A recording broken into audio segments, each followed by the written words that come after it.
Dňa 13. marca sme sa s našou kamerou vybrali do súkromného centra voľného času neziskovej organizácie Filia v Košiciach. Jednou z hlavných činností Filie je prevencia drogových závislostí. Filia pravidelne organizuje školenia zamerané na primárnu prevenciu drogových závislostí pre žiakov základných a stredných škôl. Prostredníctvom výcvikových rovesnických skupín majú absolventi možnosť pôsobiť v oblasti prevencie na školách.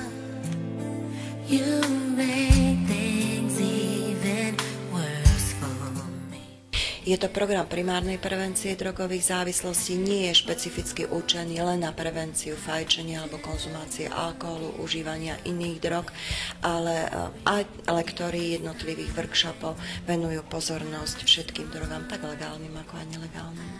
Tento program beží už niekoľko rokov, je ponúkaný základným a stredným školám a preferované sú tie školy, ktoré v minulosti už do programu boli zaradené s jedným veľmi dôležitým cieľom, aby bola zachovávaná kontinuita.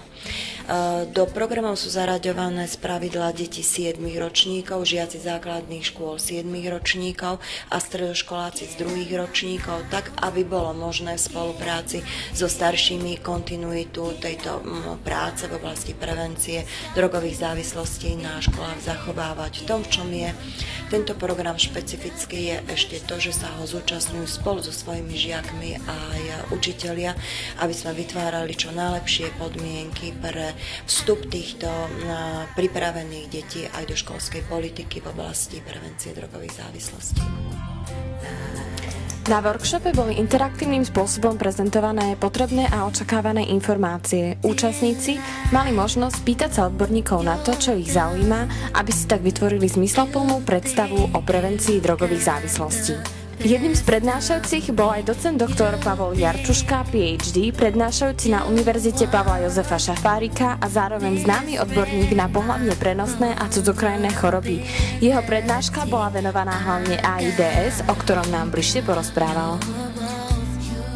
No, dnešný workshop bol pre vás ako pre mladých ľudí práve o tom, aby nám počet pacientov, ktorí sú infikovaní týmto vírusom, nejak nestúpa, pretože na Slovensku je počet tých pacientov pomerne málo.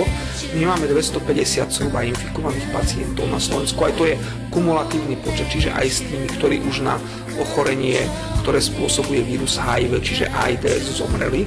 Treba povedať, že mladá generácia musí vedieť, aké je riziko toho ochorenia, ako sa získava vrátane tých rizik, ktoré sú dneska podceňované, ako je napríklad prenos v tetovacích salónoch alebo tetovacích štúdiách, ako je prenos pri nejakým úplne excesovom náhodnom pohlavnom styku a tak ďalej. Viem, aký je rozdiel medzi HIV a AIDS? A treba povedať, že HIV je názov vírusu. Hej. Možno tie skratky sú anglické, my sme takí možno málo slovenské, alebo napríklad španielsky hovoriace krajiny, alebo Rusi si urobili vlastný názov všetkého tohoto, tak my používame tie anglické skratky. HIV znamená Human Immunodeficiency Virus, čiže je to vírus ľudskej imunitnej nedostatočnosti. To je názov pre druh vírusu, ktorý spôsobuje tohoto ochorenie. Samotná infekcia vírusom nemusí nevyhnutne nutne viesť k rozvoju samotného ochorenia. AIDS je koncové štádium tohoto ochorenia. Je to skratka Acquired Immunodeficiency Syndrome, čiže syndrom získanej ľudskej imunitnej nedostatočnosti. Určite som sa dozvedela nové veci a mala som taktiež dosť veľa otázok, ale myslím si, že mi dala dosť. Tak tento workshop sa mi veľmi páčil, bolo to veľmi poučné, až som sa zľakla. A odnesla som si z toho dosť veľa a tuším, že asi pôjdem na tie rady, ktoré nám radil. Určite je to veľmi poučné a budem rada, ak v tom budem vlastne pokračovať. Páčilo a čo som si odnesol, tak boli zaznené určite zaujímavé čísla ohľadom toho a určite tá prevencia je veľmi dôležitá, proste to vo mne zanechalo, neviem. A chce sa tomu v budúcnosti venovať?